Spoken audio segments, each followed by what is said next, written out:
বলছিলাম যে ম্যাম, আপনি যে স্কুলের যে হোমওয়ার্কগুলো দিয়েছে, আপনি যে হোমওয়ার্কগুলো দেন ওগুলো না আজকে হয়নি।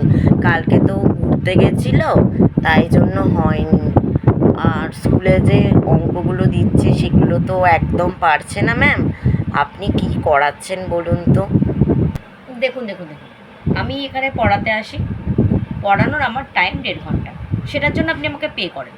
আমি 1.5 ঘন্টার মধ্যে আপনার এখানে চলে আসি, টাইমলি আমার টাইমেই আমি আসি। কিন্তু আপনার মেয়ে নড়তে চড়তে, খেতে ঘুমোতে শুতে অনেক কিছু করতে করতে 1 ঘন্টা এমনি কভার করে দেয়। তারপর 0.5 ঘন্টা টাইম পাই।